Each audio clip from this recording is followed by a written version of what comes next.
typical protocol that we normally have to go through.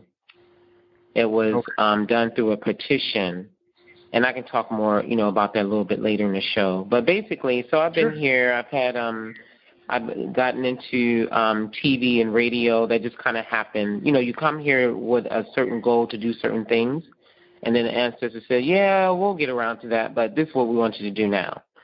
And so that's what happened. I came up with the African Culture and Wellness Festival in 2009. It was the concept, and then we had the first festival in 2012. So the reason why I got into the media, one, is because I had a lot of clients that just don't know what to do when it comes down to having a plant-based diet and making these changes that they need to make in order to be able to heal. And so, one, I felt we had to come up with, some classes. And then also the TV was for so I can do kind of like a trade-off so I don't have to pay for advertisement for my event.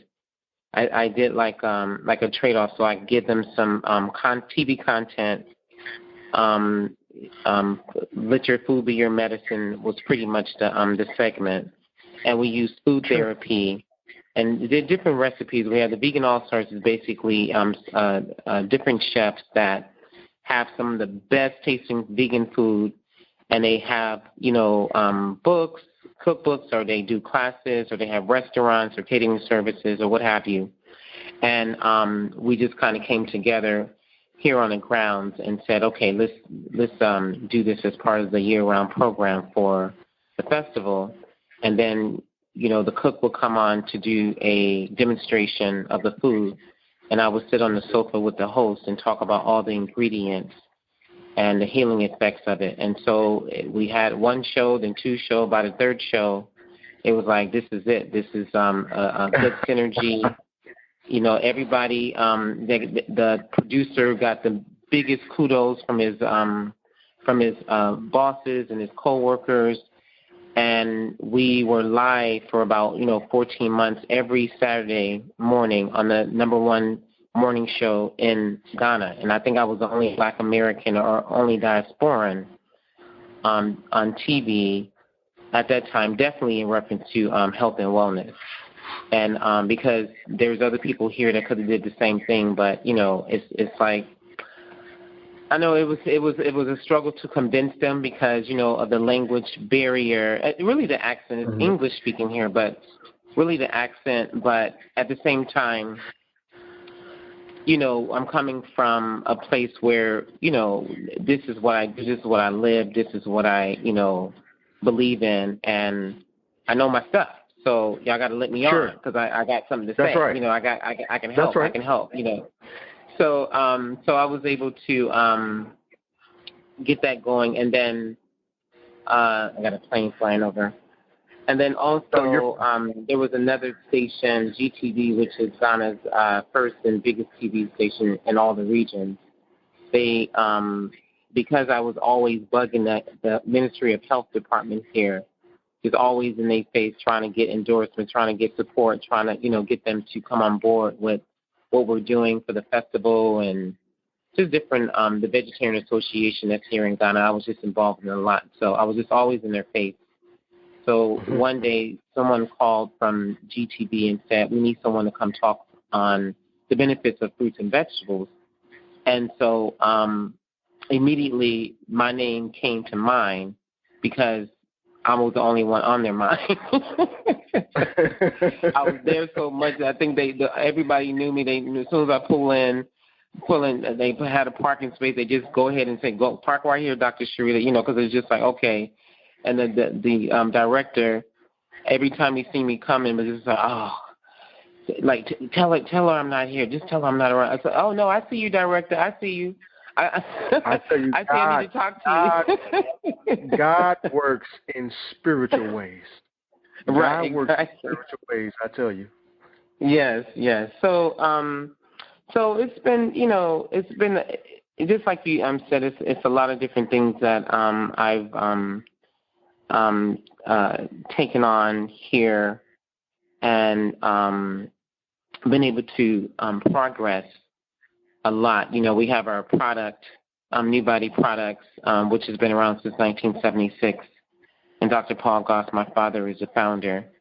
And we have over 130 products, herbal products on the line.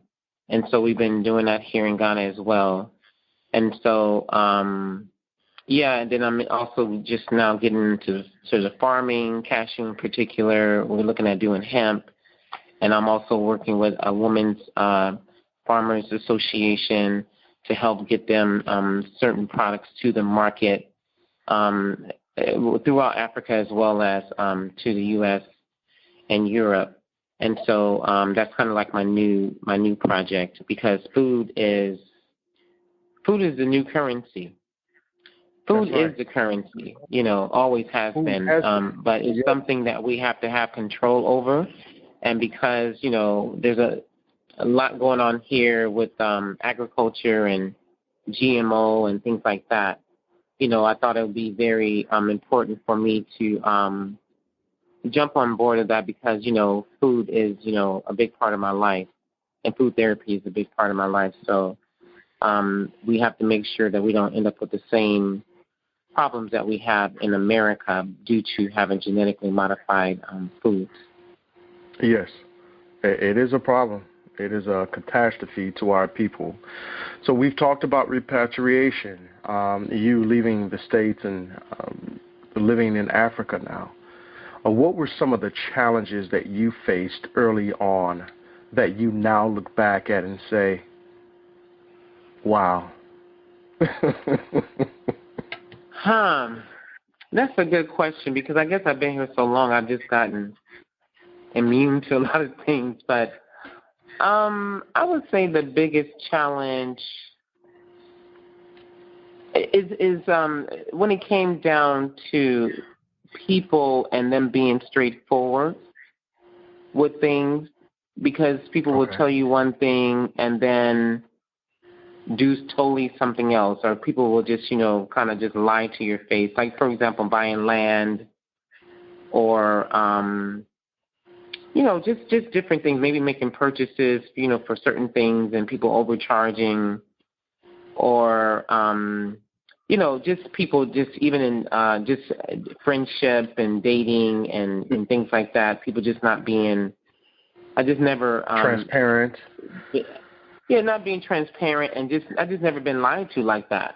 And, I'm from the hood, so it's just kind of like, I don't know.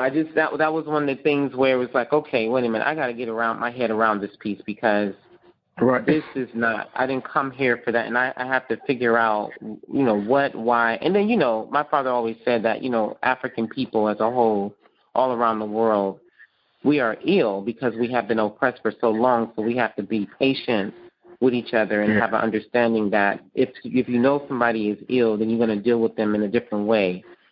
As if you felt like they were,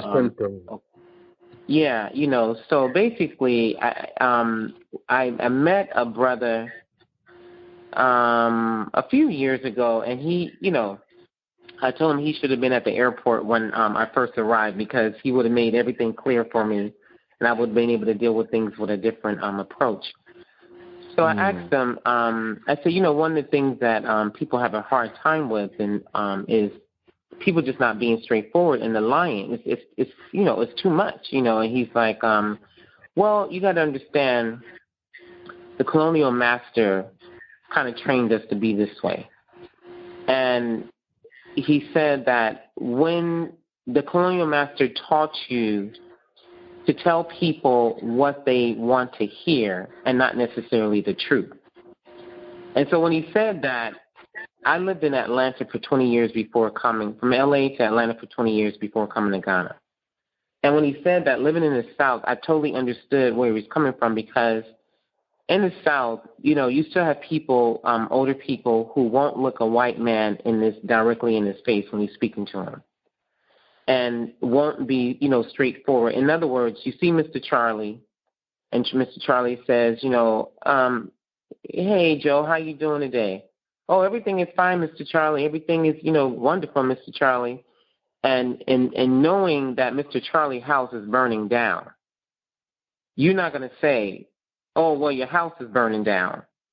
You're just going to act like everything is wonderful and everything is good because you don't want to tell Mr. Charlie that his house is burning down, because Mr. Charlie might think that you're the one that's responsible for his house burning down. So you just tell him what he want to hear, and it's more like a survival tool, a survival mechanism. And so when it was explained to me in this way, I was like, okay, all right, now I can understand. But by this time, I was more trying to get a better explanation to give the people when they come in and say something to me. I had already gotten to the point where I know how to read when somebody's telling me something straight, or know how to ask questions in 5 different angles to be able to get, the truth. So now I'm used to it. So I can see when and when I ask somebody a question, they say, oh, yes. I'm like, no, let me ask again. And then I ask another way, and if I can say anything in the language, and I try to, throw that in there as well. And then I'm able to get to what I need to get to. So it's not so much of a malice intent.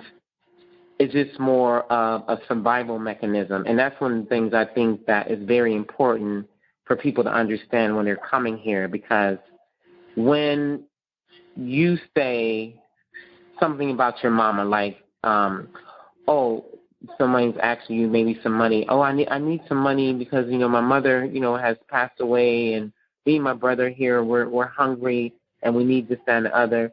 And then next thing you know, you see their mama pounding fufu in the house. And it's like, oh, wow. Us in the States, we would never put nothing like that on our mom. Or no, we don't. Certain lies we just wouldn't tell. It's not that we don't lie, because of course we do. But it's just certain things that we just would not lie about, or we wouldn't do things a certain way, So, sure. So that's I think that was the biggest challenge, is getting around that. And I was able, just like I explained to you, it's just a matter of, it's like when you're talking to, I have 6 children, so whenever somebody gets in trouble in the house, it's like, okay, who did it? And then you have the extra child, the 7th child. I don't know. That's the 7th child. I don't know. Mm-hmm. I don't know. Don't live here. Right. Exactly. So you have to kind of, look them in the eye and ask them questions a certain way, and make certain threats, or what have you, and then eventually you'll get to who's the culprit. So it's kind of like that. So I would say that was my biggest challenge and still my biggest irritation, but it's all part of the pros and cons, of living here in the motherland. Sure. So let's talk about land. Let's talk about land ownership. There's a misnomer that land is free in Africa. So we're going to clarify that right now for everyone around the world, and those of us that are in the diaspora. Land is not free in Africa. So let's talk about that. Well, nothing in life is free. Nothing in life is free, sure. If you want to look at it like that. But we do have some lands here that have been allocated to diasporans. In particular, last year, during the year of return, there was a chief. I can't think of his name right now. I think it's Chief Quabna, but he's in the Cape Coast area and been a chief for a very long time. So he allocated 5,000 acres just to diasporans. They did a big news conference about it. It's been sent on social media all over America, and different people are being interviewed in reference to it. So it is free land. Basically, you're getting, I believe it's a 70 by 100 plot. There is some sort of processing fee. I think it's less than a couple of $100. And then you get the land, and anybody that's 18 or older within the family can get a plot. And basically, you have to build to what they call lintel level or roof level within 2 to 3 years. And then, so that's pretty much the free land that's available now. And there's some other people who kind of allocated, some places in Kumasi, Ashanti area.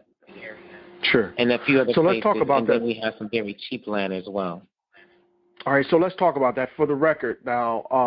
So we said that there is no free land because there is a processing fee. So you're paying something for the land, right? So you're paying to get the land registered, you're paying the processing fees,